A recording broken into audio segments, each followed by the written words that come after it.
Hey, Copper Nerds. My EAC quarterly mailer is thicker than usual, and we should find out why. Let's get into it.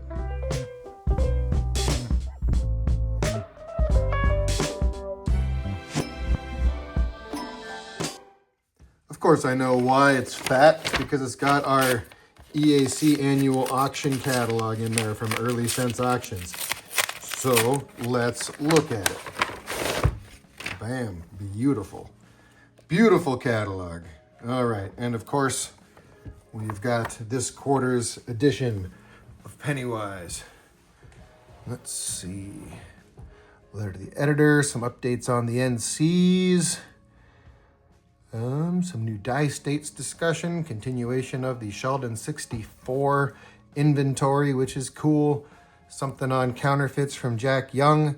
Probably a lot of discussion about the upcoming annual convention, which I can't go to again this year because third weekend in May is a no-go for me. But if you are not a member of EAC, you, again, really should consider it. The quarterly publication is well worth the price of admission, as is the online resources available in the members portal. All kinds of cool stuff. I'm excited to look at Jack's article on his counterfeits, and this Sheldon 64 inventory that Ray Medhurst has been working on is super, super cool.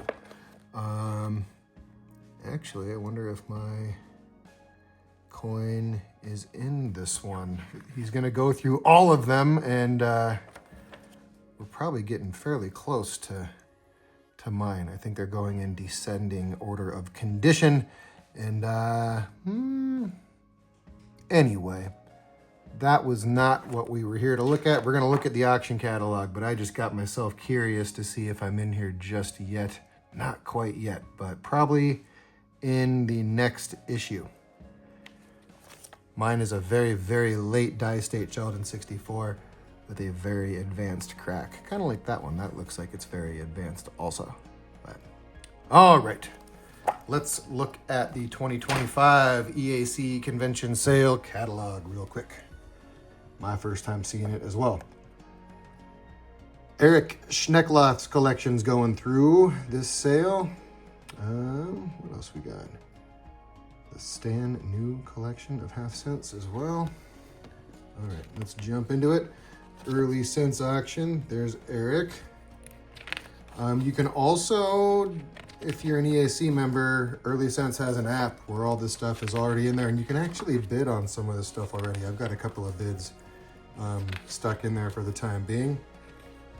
But we'll just sort of casually flip through some half cents and large cents. If you want to get a closer look, join EAC, because you got to be a member to participate in this auction anyway.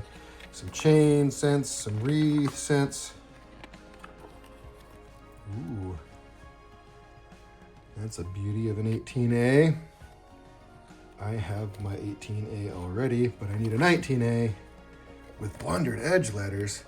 Got to make sure I got that one in my blundered edge registry that I took over as well. So note to self to make sure that's in there. 1/100 for $1. Nice. That's the S23 that I have a bid on already, but I'm probably not going to go after it too hard because I ended up getting an S23 while I had that bid sitting out there.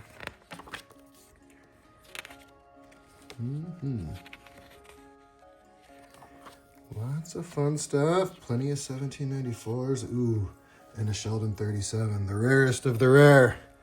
The toughest 1794 R6 Plus. I don't have one yet.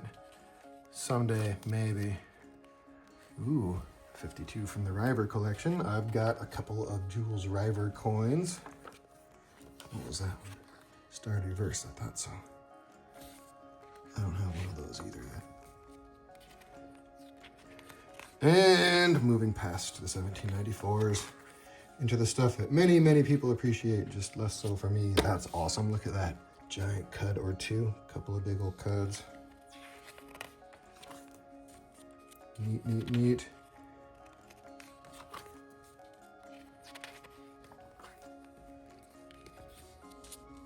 Those drape busts have some really cool die breaks. That's one thing I like about that series over others.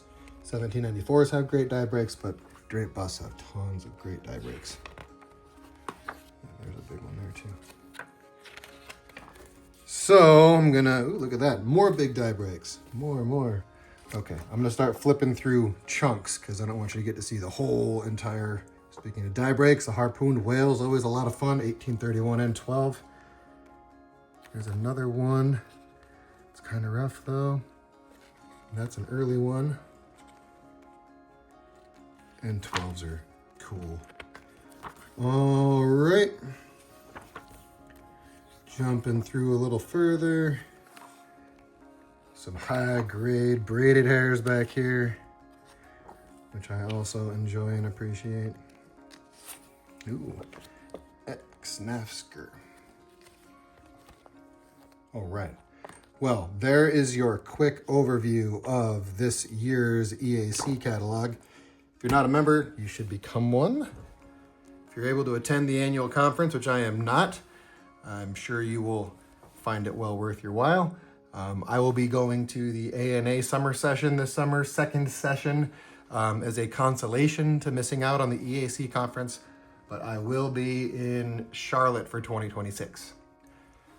Anyway, if you have not yet become an EAC member, look at it and consider it. This is just a quick look at this quarter's Pennywise and 2025 convention auction catalog. Thanks for checking out this video. I will talk to you in the comments. I will catch you in the next one.